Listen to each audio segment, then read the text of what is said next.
Hello, welcome back to the Revolutionary Communist Podcast. My name is Joel Bergman. I'm here with Marco Lograda. We are from the Executive Committee of the Revolutionary Communist Party, and we're going to chat this week about kind of a discussion about what way is the best forward debate, even what way is the best forward for the Palestine Solidarity Movement, which has become just a little bit of a review over the last year and a half. A mass movement, hundreds of thousands of people, if not millions of people in Canada, and definitely millions and millions of people around the world have risen up to try to end the genocide occurring in Gaza, to try to stop Western imperialism from aiding and abetting this genocide, and Canada is a part of that. And there's been a vibrant movement here, and we have been a part of that. We've been supporters of the movement, and we've also been advancing revolutionary class struggle methods in the movement as the way forward. But there's been a campaign. We talked about it last time in the podcast briefly, but we felt this week it was maybe a good opportunity to go more in depth on it, because there has been a campaign raised by the main Palestine Solidarity organizations. They've all united around it. In particular, the Palestinian Youth Movement has really thrown all their weight behind this Vote Palestine campaign, obviously pertaining to the current federal election that we have. Voting is on Monday. And we're here to discuss that campaign, discuss the ins and outs of it, what we think about it. Basically, it's a debate about what is the best way forward for the movement. We think debates are a very healthy thing in the movement. It is the only way, actually, that the movement can, on any issue, learn and figure out what are the best strategy and tactics needed to win the struggle. We'll deal with the main arguments surrounding this campaign. We actually had a couple articles on this on our website, Marxist.ca, and one we posted last week. The Instagram post kind of took off. It's been our most successful Instagram post in months. And there was a bit of a vibrant, I guess I'd call it a debate. There was lots of people that didn't really like what we were saying. So we are going to, but we don't really want to, it's not, and the point isn't to really get into online debates. But we do think that some of those debates highlighted, some of the things said highlighted some of the main questions that we should address relating to strategy and tactics for the movement. So we're going to do that here today, Marco and I. So how do we start? Maybe, I don't know, Marco, do you want to maybe start, say a bit about this Vote Palestine campaign? Like, what is this campaign, I guess maybe we could start with? Yeah, well, maybe just to start with, because you mentioned the PYM, the Palestinian Youth Movement. I think it's worth starting with the fact that a lot of what the PYM's done over the past, year and a half, 2 years that this movement has been going on has been, I would say, very positive. It's amazing, Actually. yeah. And they've organized most of the large demonstrations in Toronto. Some of them have been very large, very militant. They've organized demonstrations outside of MPs' offices, which have likewise been, very militant. Also, some of the things they say, like there was a post I remember they made a little while ago where they were invoking Lenin. Yeah. And I thought, okay, very good. Like compared to the rest of the left, they've been doing far, far more. So I think we have to start with that. This isn't a settling of petty scores. What this is a debate over tactics. But this particular tactic, Vote Palestine, which is not the first time, by the way, apparently in the last election as well, there was a similar kind of initiative that they took. What we're saying is that this particular tactic does not advance the movement. And that in many ways, because of how it's being proposed, actually serves to take the movement backwards. It's a step backwards from what the PYM was doing just a few months ago with the large demonstrations and so on and so forth. What it is essentially a 5-point program, which you can see on their website. I think it's votepalestine.ca or .com. All of which are more or less, I think, reasonable demands. Very basic demands, yeah. To cut off support from illegal Israeli settlements, to enforce a two-way arms embargo between Canada and Israel.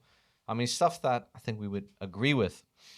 Um, and what it does is it identifies candidates in the federal election who have endorsed this 5-point program. And obviously, the implication here is that these candidates who endorse this pledge, these are the people that you should be voting for in the next federal election. Now, most of them are NDPers, but there's also, I think, at the last count, 21 Liberal MPs Yeah, on this, including many incumbents. Yeah. including many incumbents. And obviously, I think this should set off a warning sign for most people, because it's been the Liberal Party that's been aiding and funding and supporting this genocide in Canada from the very beginning. And all of the MPs went along with this and supported this policy over the course of the genocide. What this campaign is suggesting is that there are members of this party who we should be lending our votes to and focusing the energy of the movement on helping to promote this idea of voting for these listed candidates in the campaign. This, I think, in essence, is what it's about. Yeah, so that's explains sort of what the Vote Palestine campaign is. It's a pressure tactic. It's a tactic to pressure members of parliament, or not members of candidates to be members of parliament. They could be sitting members of parliament, to endorse these 5 demands, to sign the pledge, et cetera, and to provide people with information. People who are going to vote in the election, provide them with information of who has signed the pledge. So I've heard, so obviously, like, I always try to look at things. I'm a Marxist. I try to look at things sometimes as if I'm not a Marxist, as if I'm just some random person in Toronto or Montreal or wherever that is upset about the genocide and wants to vote in the election. And they find this campaign and they go votepalestine.ca and they click on the candidates list and they go down and they vote for one of them in their riding, the one who's signed the thing that's leading or maybe going to challenge the Conservatives. I've heard some people, and this is one of the comments that was raised, is, oh, you guys are being dishonest because you're saying that this campaign endorses liberals, but it does not endorse the liberals. And the campaign does say this is a bipartisan. It's not endorsing any party. It's not specifically. It's not telling you to vote for anyone. But I think you could put the technicalities aside. Functionally, in practice, that is what it is doing. It is a recommendation of vote for certain people, and the main problem is that it does recommend this vote for certain liberals. And I think, just on that point, because there was a podcast that was released where one of the PYM organizers was explaining the campaign, and some points she agreed with, some points I didn't agree with. But one of the things she said, well, nowhere on the website is it calling for people to vote, period. And I thought, hold on. The URL is votepalestine.ca. And then the first thing you see is Vote Palestine. The name of the campaign is Vote Palestine. So I think it's absolutely, it's somewhat dishonest, to be honest. It's kind of evading the question. Okay, it may not say explicitly on the website that you should vote for these people, but when your campaign is called Vote Palestine and you list a number of, these are the candidates who support the 5-point pledge, what is the implication there? That these are the people you should vote for. Now, of course, I've seen the point being made, because there's this idea of strategic voting, which is a big, big idea right now. And I've seen them say, well, listen, it's not always going to be the liberal who's the strategic vote. Sometimes it can be the NDP. That's true. But the fact is, in the vast majority of federal ridings, how many are the NDP competitive in? They're at 8% in the polls. The vast majority of cases is going to be voting for liberals. So, of course, okay, You can go in a roundabout way. You can kind of say, oh, well, you're voting for the NDP. We're not explicitly calling you to vote. In practice, that is what's being suggested. You don't say it explicitly, but this is what's being suggested. And I think we have to start with that, because otherwise it's quite dishonest, to be honest. It's evading the point. Yeah, I listened to that podcast too, where Yara from the PYM describes the situation, and she talks about how the in the Palestinian community, there's lots of people that hate the liberals and they want to punish them because they were in power and they were supporting the genocide. But she said then there's others that want to do strategic voting, and then she kind of says that because they want to keep the conservatives out. And this strategic voting thing has been a long-standing tradition in Canadian elections every single time, and it is to the benefit of the Liberals every single time. It is basically a pro-Liberal campaign, even if the people that recommend it aren't Liberals. Like I know Sid Ryan, ex-president of the Ontario Federation of Labour, is recommending to vote for Liberals to block Pierre Poilievre, for example.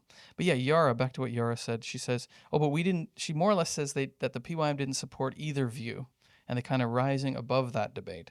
But in practice, as Marco has pointed out on many of their posts, they say things like, yes, they'll have a post describing what is strategic voting, and then it says it's voting not what you want, but what is the best, or voting against the worst, like kind of like a lesser evil type of logic. And then it goes on and said some people think but some people think that's always voting Liberal, but it isn't always voting Liberal. So it's just usually voting Liberal. Now, yes, on the post, I agree with some of what's being said, but I don't agree with the logic, because the logic is that you would vote Liberal. You would vote for some of these 21 Liberals in some of these ridings. Okay. Anyway, that I think it is clearly a functional endorsement of sorts, a recommendation of sorts to vote for some of these people. Until you take those Liberals off the website, I think that is functionally what it is. Another thing is it does overwhelmingly focus on the main parties. For example, I even saw some Communist Party members who were commenting on their posts being like, hey, how come you haven't listed our candidates? And they responded saying, oh, we only list the main candidates. So it does focus the vote on the main parties, who even with the NDP and the Greens, just to address it briefly, obviously the NDP has been better, but they've been quite a weak ally, let's put it to the Palestine movement. They haven't been strong. They've continually bent to the pressures of imperialism. Even worse, like under Mulcair, even under Jagmeet, they were witch hunting people out of the party. The Green Party as well. So it makes it difficult to have a genuine pro-Palestine voice, because you focus all the votes on these options that aren't particularly good. Just on the point of the Communist Party, because I can see the argument that someone might make. They'd say, well, listen, they're not going to win. They're not competitive in any riding. So we shouldn't list the Communist Party candidate. But that's also true of the NDP in a lot of ridings. Yeah, well, the vast majority of all the ridings. And the fact is, okay, we have many differences of opinion with the Communist Party. But generally speaking, they have a good progressive position. They're supportive of the Palestinian people. So at least you could say, okay, yes, they're not going to take power, but at least we can direct people's attention towards a party that takes a good stance on this question. That's, I think, a good way of engaging in electoral. There's nothing, just to be clear, because also the point was made, oh, well, you RCP people just want to sit back and wait for the revolution to come. Yeah, nowhere have we said that. We haven't said that anywhere. It wasn't in the article. It wasn't in any of the posts. We've never said that. What we've said, because yes, there's this idea that, well, we should employ many tactics, and we agree. And in fact, we've been employing many of those tactics. We've been on the front lines organizing the student strikes. And we just had UBC, McGill, which was a very impressive step forward. We've advocated other things. We've organized protests ourselves. We've attended protests. In other countries, okay, our British section, we participated in it. We ran a candidate. We ran Fiona Lally, which gained an echo inside of that community. raise the banner of Palestine. So we're not saying you can't do these things. We're not even saying you shouldn't engage in electoral politics. That's not what we're saying. What we're saying is the way that this campaign is engaging with electoral politics is sowing illusions, whether it likes it or not, in these liberal liars. That's what it amounts to. And that lulls people into a false sense of security. It pulls the wool over people's eyes, and that weakens the movement. I think we have to be clear on that point, because there was a lot of, I read that comment thread too. Most of it was not a debate. Most of it was very childish, to be honest. But there were some people who engaged in an honest debate. But this is where we stand on this question. I think that has to be made clear. Yeah, so I think that gets to the heart of things. The strategy here, it's about what is good, or what is strategy that will actually help. What is tactics that will actually help, and what is stuff that maybe doesn't help, or sometimes brings things backwards. Just a few comments on that thread that I think encapsulate one thing that Marco was talking about. Is someone said revolution takes much longer. Even if it's the more sustainable long-term solution. So a lot of people agree, we've been in the rallies, Intifada, there is only one solution, Intifada revolution, right? Then it goes on to this. All or nothing idealism is a luxury Palestinians don't have. Another comment, no one wants to partake in this corrupt electoral system, but it has a chance of easing the daily genocide. We can actually free Palestine, and it won't be through voting. Oh, no, sorry. Then there's someone that said, we can actually free Palestine, but it won't be through voting our oppressors into office. It will be through Intifada. And then someone said, yes, but we need an arms embargo now. So it says, I hate to vote oppressors into office, but this is a pressuring strategy to best reach an arms embargo. We have to stop the genocide by any means necessary. So as you see from these posts, there's the idea that there's many, many tactics that can help us reach the goals. And even on the podcast, Yara says, well, obviously, this is just very basic, and this isn't enough, and we want more, but this is, you got to start somewhere. So it's this idea that you just want revolution, and we want something practical, something realizable. But I think our objection to that would be, this is not realizable. Actually, this campaign is not the way that you will stop Canadian imperialism from arming Israel. It's not the way that you would free Palestine. It won't. We would argue that it isn't. It's put forward as this practical option to reach a goal. And we're here to say that we don't think it will reach that goal at all. We don't think it steps one step in that direction. In many ways, it steps backwards. And no one's on that point, because you raised the point about, pressure. No one's against putting pressure on these institutions. It's the type of pressure. It's the type of pressure, and it's pressure that's actually effective, that helps raise the sights of the movement. The student strike campaign was a form of pressure on the university administrations to divest from Israel, from illegal settlements, whatever. Mass demonstrations in the streets, which the PYM did an impressive job organizing. That's a form of pressure on the government. But sowing illusions in members of the Liberal Party and saying that these people are more progressive than the others, that is not pressure. What that is sowing illusions in people who will say anything that they can to get elected. Because that's what the Liberals are doing. Yeah. And also, because another point that was raised, it said, well, because in the first Vote Palestine, in I think 2021, the first campaign, none of the Liberals endorsed. And one of the points that I've seen raised is, well, now this time we have 21, that's the latest figure, who have endorsed the campaign. And the point's been made, and that's because of our pressure. And one of the examples that was raised was there was these protests outside of MPs' offices. And in the podcast, one of them mentioned was Arif Firani, member of the, senior member of the Liberal Party. There were, I think, quite a few, more than one protest outside of his office. And this was pointed to as, and this is an example of the kind of pressure that works. Arif Firani has not endorsed the Vote Palestine campaign. And as far as I'm aware, of the 21 liberals who endorsed, I don't think they were the ones that had protests outside of their offices. So how can you say that, oh, well, this kind of, now, obviously we support those kinds of protests, but we also have to have a sober view. Did this tactic actually lead to what you said it led to?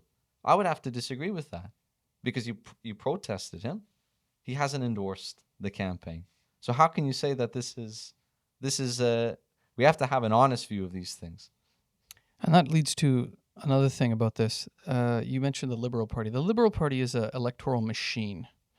I would argue it's the main imperialist party in Canada. It's ruled Canada for over 70% of its existence. And in order to rule, they've developed very they're strategical masterminds in some ways to get the vote of different peoples on different issues in different communities, right?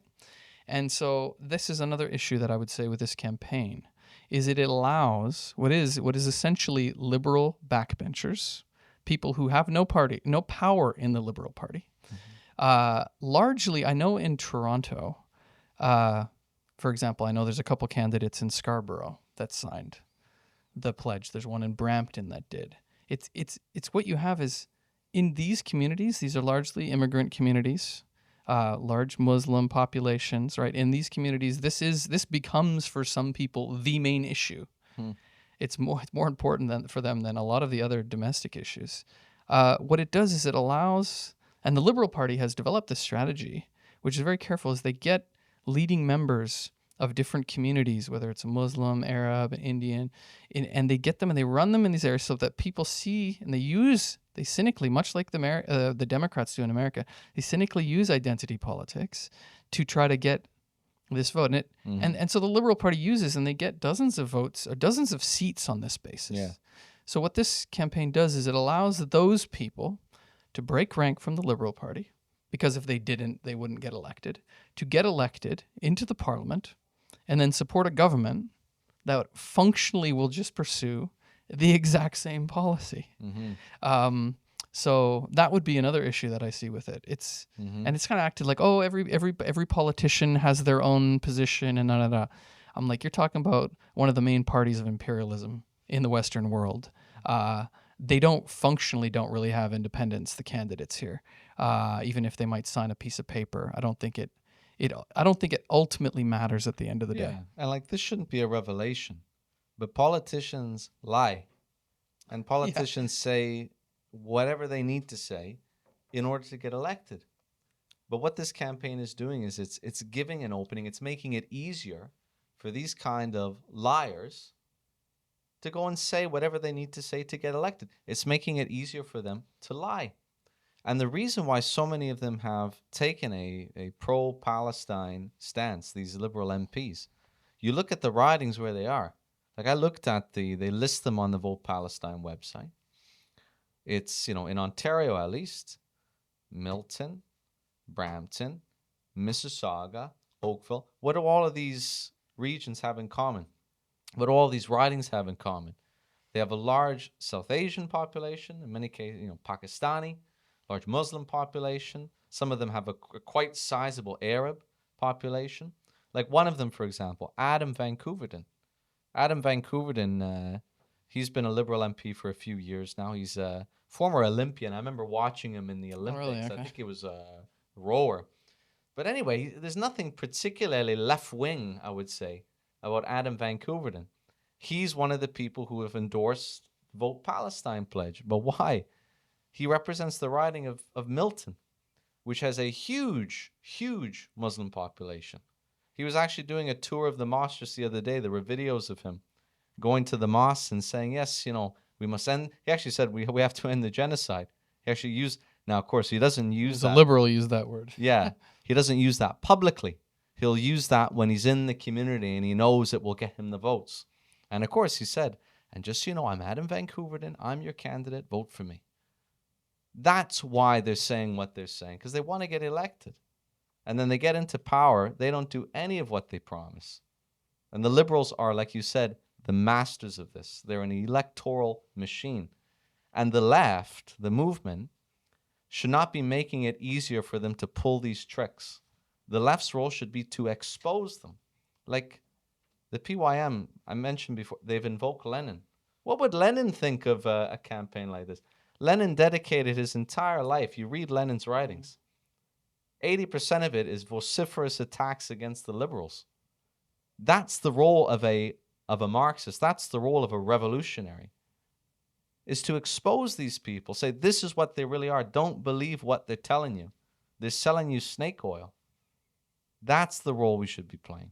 Well, yeah. So I wanted to raise an issue here, is that on the post we had some people commenting saying, but you should listen to actual Palestinians. And even like saying we didn't have the right to talk about this. But the fact of the matter is there is a debate in the community. There is a debate in the movement at large on this issue. And I don't think that this Vote Palestine campaign and some of the issues raised in it are a unanimous view. And I think it's incorrect to treat one community like a monolithic block. We can deal with those issues more in a bit. Just to give one example, there was an article published in The Maple, an online publication, that was called, "Is There a Real Difference Between the Libs and the Cons on Palestine?" And then it had 5 Palestinians talking about this. I'll just quote some of them. First one, Tara Alami. "In terms of foreign policy on Palestine, the liberals and conservatives are effectively indistinguishable. In practice, whether at an accelerated pace or using polite language, neither party will end its material support for Zionist colonialism through foreign policy and domestic repression." So that, I think we 100% agree with this. This is actually true. Another, Mohammed Alaksem, "There will be no meaningful difference between the liberals and conservatives on Palestine." And he said the liberals just appear more diplomatic. I think that connects to what we were saying. And then he goes on to say, "I know many Palestinians, Arabs, and Muslims who have completely lost hope in both parties, or even the electoral system altogether. They're now unlikely to allow politicians from these parties into their midst, and certainly will not welcome them into their places of worship and homes.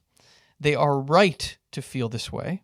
At this point, it would be dangerous to believe any federal government will take principled actions on Palestine without a real imposition of the will of Canadians to make them do so." Completely agree.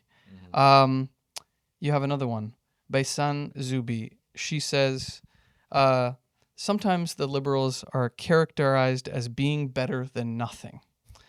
But then she says, "As a Palestinian Canadian, permanently altered from the ongoing carnage and anguish live streamed onto my phone, better than nothing does not feel better than nothing. Some pro-Palestinian voices may see this as progress rather than indictment, resigned to accepting more crumbs. I am not one of them." So this is just to say, it's a interesting article from Maple and some interesting comments from a number of people. And I do know that this is a fairly widespread feeling in the Muslim community, in just general Middle Eastern community, to be honest. And we share that sentiment. We 100% share that sentiment. And actually, that is also why we think that this campaign, or I'd say aspects of this campaign, don't help in that regard.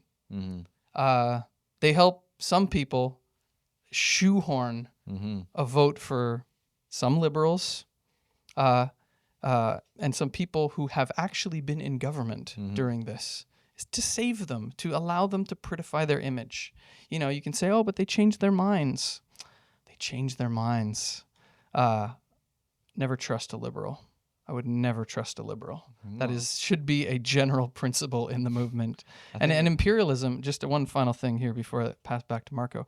We have to understand that imperialism dominates the Western world, not because imperialism comes from the capitalist Western world. It dominates it in a different way than it dominates in foreign country. In a foreign country, it's through jackboot, it's through military domination, economic warfare. internally, it's through these sneaky ways, electorally, through speaking nice words in one way, through doing tokenistic things. And we should not give any credence to that, because it actually does not undermine the domination of imperialism. It actually furthers it. That's the argument that we're raising here. And this idea that this campaign is above the candidates and above the parties and isn't recommending a vote for anyone, I think is false ultimately, as we've described already. And I think the general tactic won't work. Marco? Just to add, like that mood you said of, they're all enemies of Palestine. I think it's the same mood you saw in the United States. Yeah. In the lead up to the American election. Like you'll remember there was this, I think it was called the non-committed movement during the and the Democrats. during the election of the Democrats, yeah. And essentially they were trying to, yes, punish the Democrats, if you'd like, for backing Israel over the course of this genocide. And I remember reading one comment from, I think it was an older Arab woman. I read this in The Economist. And she said, listen, I'm not going to vote for either of them. And I think she might have even said, I might even vote Trump, even though I hate him too. And then the interview asked, he said, well, why? Why would you do that? And she said, well, listen, sometimes it's better to get stabbed in the front than to get stabbed in the back. Yeah. But either way, I'm getting stabbed. And I think this touches on a broader point, which is that in some ways you can argue that the liberals are more dangerous. Why? Because they carry out fundamentally the exact same policy as the conservatives, but but we support human rights and we support a Palestinian, we support a two-state solution. Whereas the conservatives, they're just a little bit more honest about, we back Israel, fuck these people. But the liberals always they put on this beautiful mask. Yeah. But fundamentally, they're doing the exact same thing. The smiling mask of imperialism, yeah. And what these movements are doing when they lean into that, when they say you should vote for liberals, what they're doing is feeding into that illusion. This is the role that it plays. That is why it's so dangerous. That we should be on the front lines exposing these people so that the movement can be wide awake. We want the movement and people to have their eyes wide open in this situation. Not sow illusions in these crooks. Because also, if I can make another point, because who are these people also? Because I was doing some research into the people who have endorsed, the liberals who have endorsed the Palestine Pledge. Two of them was Sean Casey, and the other one is Chris Brittle or Biddle. I can't remember, like Peanut Brittle. I don't know. I've never heard of him before. I never heard of either of them before. All right. But I went back, and in 2016, there was a vote in the Canadian Federal Parliament to condemn the BDS campaign, the Boycott, Divestment, Sanctions campaign. I have the motion. It was, I don't know if you remember Tony Clement. He's a real weirdo. But conservative. yeah, really weird guy. But anyway, he put forward this motion. I'll just read it. It's short. That given Canada and Israel share a long history of friendship, as well as economic and diplomatic relations, the House rejects the BDS movement, which promotes the demonization and delegitimization of the State of Israel, and call upon the government to condemn any and all attempts by Canadian organizations, groups, or individuals to promote the BDS movement, both here at home and abroad. It's a very aggressive statement. Sean Casey and Chris Brittle, who were in Parliament at the time, voted in favor of that motion. They voted in favor of it. Now they're listed as people you should vote for on the Vote Palestine website.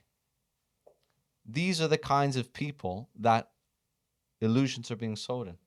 This is why these are fair weather friends. These are people who will condemn BDS, condemn Palestine protesters one day, and then when it suits them to get elected, will say something else.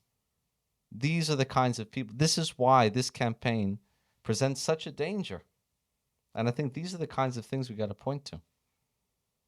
Yeah, definitely. So that gives some more details on who some of these people are. You can do your own research online, obviously. I even think even when some of them say a good thing, though I would never trust someone Hmm. who's a member of the Liberal Party for the reasons that we've already explained. Um, but yeah, so I think that's so far we've just spent most of the time discussing some of the issues with regards to this. We haven't. Now, there's always a danger with anything when you're raising a criticism that there's a lot of people mobilized in this campaign. Like the PYM says, there's thousands of people across the country that have been mobilized around this campaign. I don't doubt that. That's probably true. They have a big base of people that they built up through the year and a half they've been mobilizing. Um, and but there's a danger that it gets misunderstood. We already quoted the stuff about, oh, you just want revolution and you're just criticizing everything. Um, no, we don't just criticizing everything without providing a solution. And we're not just hoping for revolution.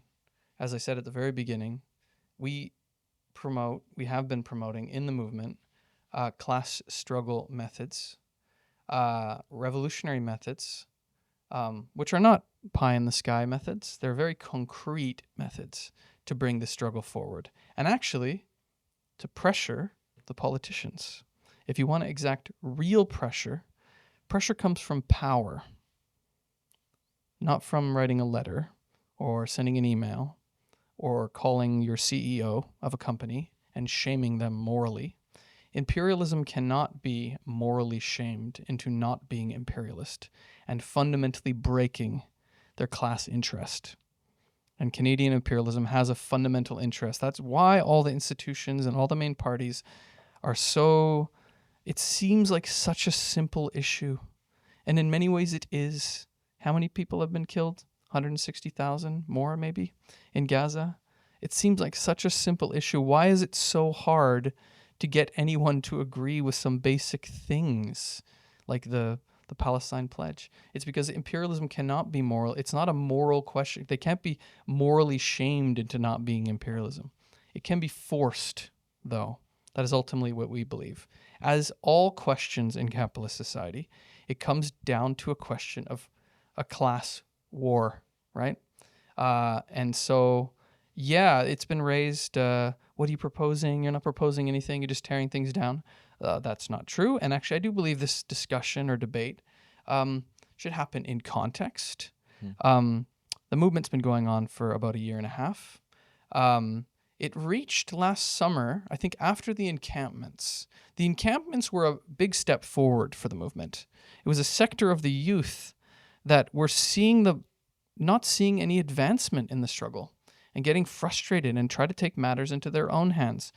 The issue of universities invested in the settlements and Israeli military, etc., was highlighted. It was on everyone's mind, and people started basically occupying university lawns, camping out to force the issue, which was a step in the right direction. This spread to Canada.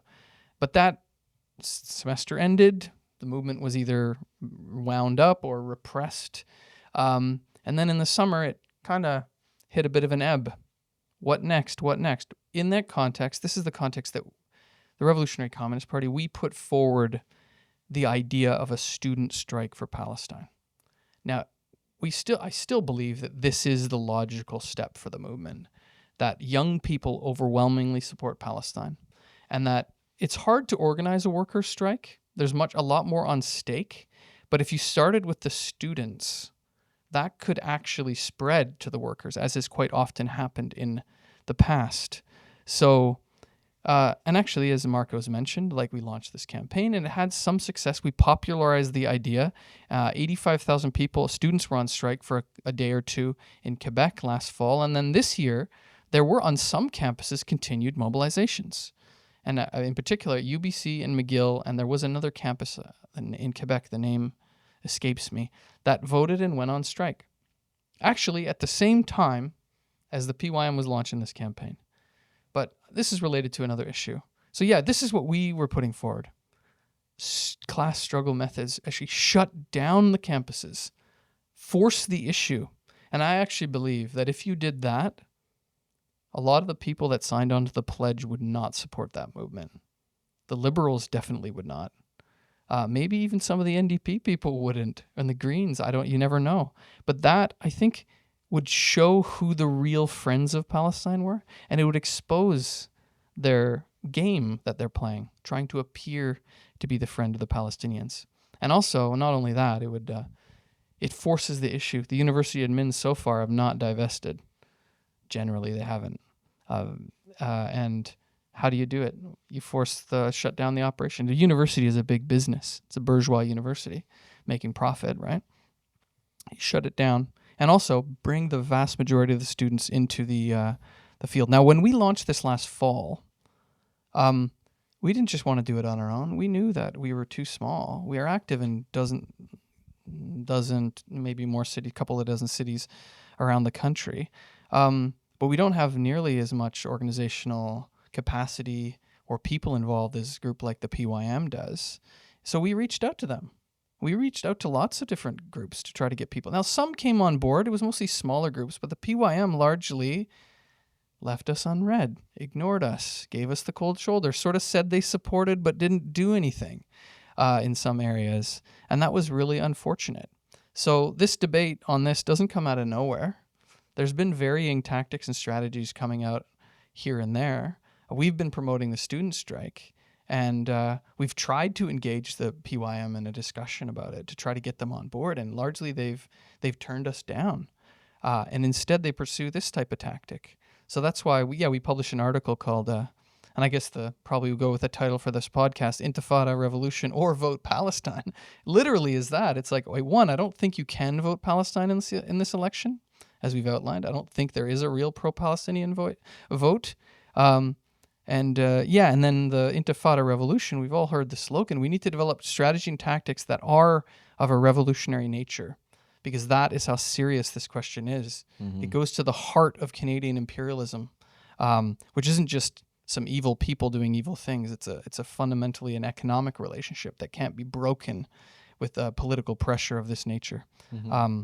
Anyway, I don't know if you have... Just to add on to that, like when you mention the relationship with the PYM, this isn't a petty personal dispute.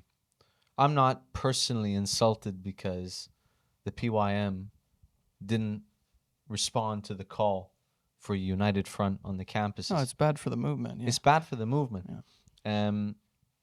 The nature of this discussion is a friendly debate, and sometimes debates can be sharp, but they're necessary. And people who are coming out and saying you can't raise criticisms, I think this is far more damaging to the movement, because how the movement grows, how it builds, is through debate, is through evaluating, okay, what tactics worked and helped advance the cause of the Palestinian people, and what tactics have helped to take it backwards. And this is not it's not about prestige. It's not so we can come forward and say, oh, the RCP was right on everything. Look at how fantastic we are. It's about what are the tactics that actually advance the movement. And the thing with Vote Palestine, especially the strikes were happening as this campaign was being launched, as you said. Because I've heard the argument, we're not putting a pause on other activity. And, it's true, there's been some protests. But the fact is, the strikes weren't even commented on, as far as I'm aware, let alone help to organize them. They weren't even commented on. Now, when you take that approach, you do leave yourself open to the accusation that you're focusing all of your energy on the electoral front. And that is a mistake, because it's a passive method of resistance. It's not a way to exert pressure. Again, you raised the point about pressure. Something I've said a lot is, no business as usual while a genocide is going on. But I can't think of anything more business as usual than voting in the federal election for the Liberals. That's business as usual. Mass protests, mass demonstrations, strikes, that's disruptive. That's the kind of thing that actually gains an echo and helps lift people up. But these are the kinds of debates we need to have. We shouldn't be afraid of having those debates. This is how the movement builds. This is how the movement learns, is through debate. And usually the people who are saying you can't criticize, it's because their ideas are very weak, because they're not willing to engage with ideas. And instead they say, oh, well, it's because you're this, because you're that. It gets childish. But it's because their ideas are very weak to begin with. That's usually where it comes from. Yeah, so on that point, I think the movement needs to be frank, grow up, I would say, and to be able to have these open and honest discussions about what way is forward and not take everything personally. I think some people took what we said personally.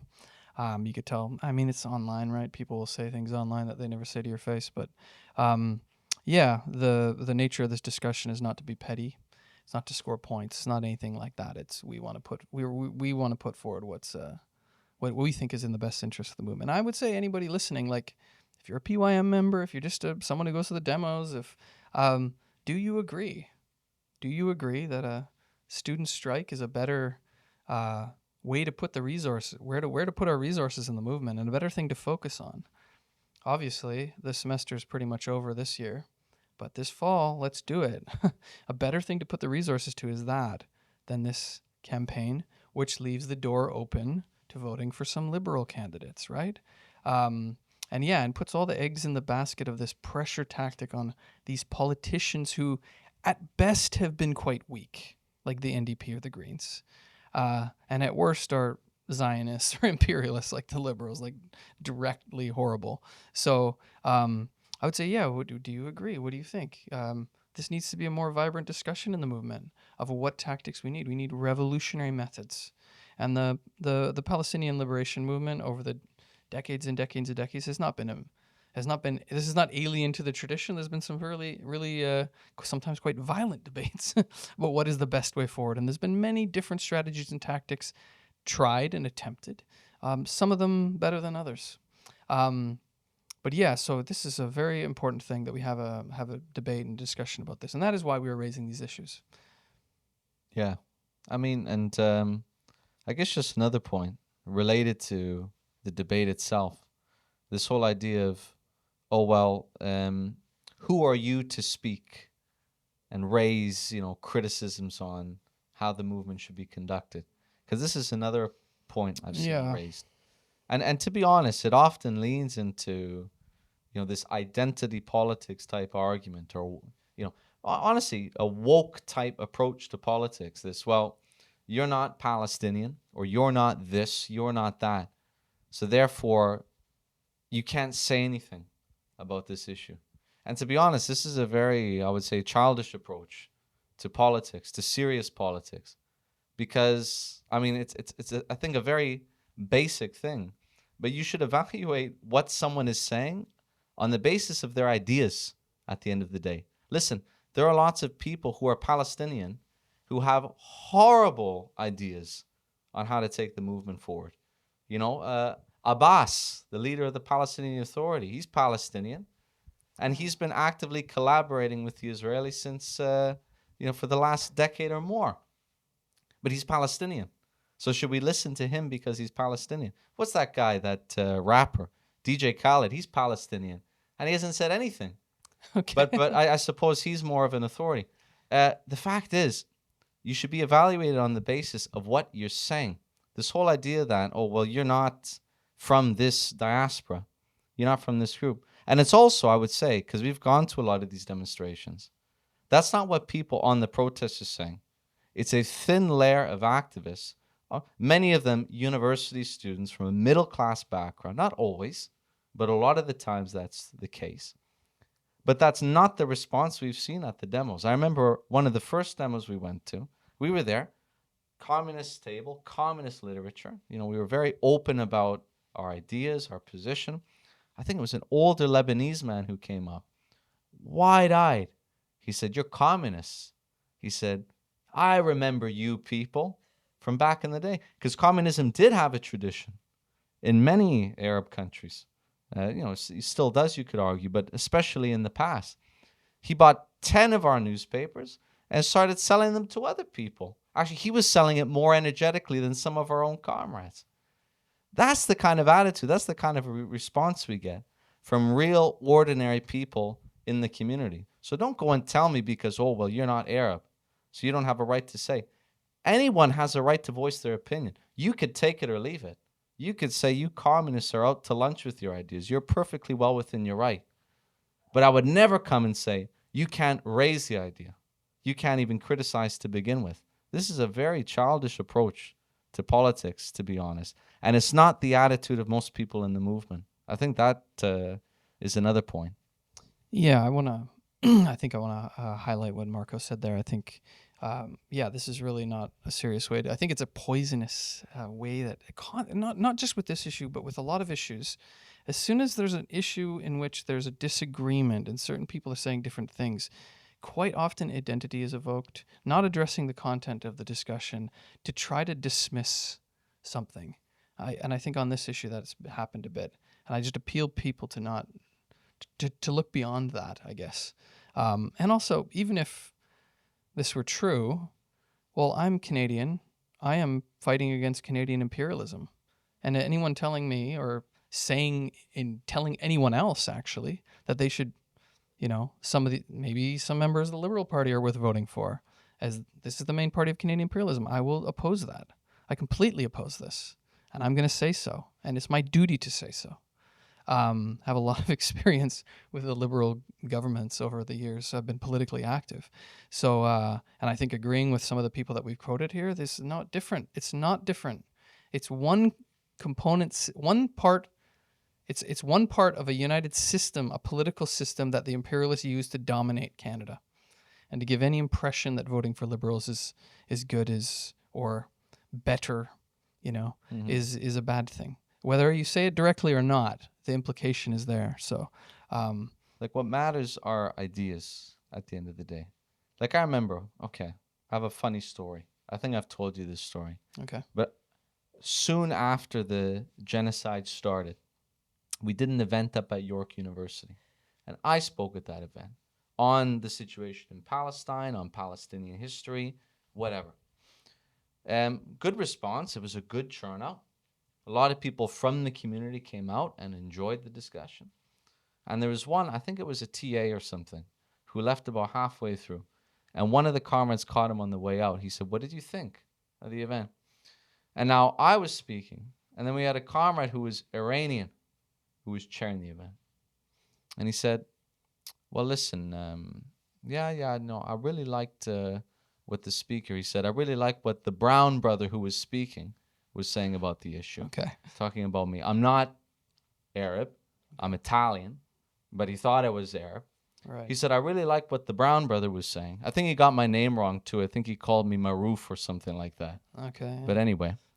But he said, "But why did they get a white girl to chair the meeting?" In other words, he thought I was Arab. He thought this Persian girl was white. But the implication here is that if he thought I was white, that he wouldn't have listened to what I was saying. But he agreed with the ideas. But for him, it was all through the lens. But these are the kind of silly places that people land themselves in when they view everything through the lens of identity. The fact is, he agreed with what I was saying. Would it have mattered if he had found out I was Italian and not Arab? This is such a silly way of looking at politics. You evaluate people on the basis of their ideas at the end of the day. I think this is so important. This is such a poison in the movement. Honestly, it's such a poison. Yeah, so that's what the RCP is an organization. We've grown over the years from a small group of people to a significant organization on the left in Canada, the biggest communist organization, although I don't want to overplay that. Doesn't mean we're huge. The revolutionary left in Canada is in a quite abysmal state. But yeah, we're also a vastly diverse organization. Working class people, youth of all various backgrounds all over the country have gotten involved. And Palestinians, communist Palestinians, we've had many communist Arabs and Palestinians get in touch and want to get involved. They remember some stories their uncle would tell them about the struggle back in their country or whatever back in the day, and they see that as the way forward. And that's really what we're here to say. It's that we're in full solidarity with the Palestinian people and their struggle against Israeli imperialism. We're fighting in the belly of the beast in Canada, in the belly of the beast in Western imperialist country like Canada, and we're all united in this class approach, which is fighting against imperialism, fighting on the basis of the class struggle against imperialism, which I think after this long, really this needs to be the tactic that is adopted, because there's been lots of different tactics adopted. We need to adopt a class struggle method to fight against capitalism, fight against imperialism, to force the issue. Really, that's what we stand for. We've been going on for about an hour here, so we have a couple articles on our website. We can include them in the description of the podcast, of the episode. If you like what you hear, if you want to help us argue for these movements, these ideas in the movement for a student strike for Palestine, if you don't like the electoralism aspect of this camp, if you don't like the fact that there's some liberals on the website, you should raise it. You should raise it within the PYM. You should raise it in organizations and say, this is maybe not the best way to dedicate our resources. And if you're a communist and if you want to help fight for a revolutionary perspective in the movement, help us out. Get in touch. Really, that's what we believe we need on every aspect, not just on every movement, not just on the Palestinian question. But we need a revolutionary perspective for the liberation of the oppressed masses of the world and the liberation of the working class as a whole from capitalist barbarism, from the nightmare of capitalism, which as it declines, we're only going to see more of this. And all these appeals to international law and to try to pressure a politician to maybe raise an arms embargo, we think is folly as a tactic, is actually not the way that we're going to get any step forward. It's only through a real, genuine movement that forces the issue, that threatens the power of imperialism, that we will take any step forward. And that is what we are fighting for.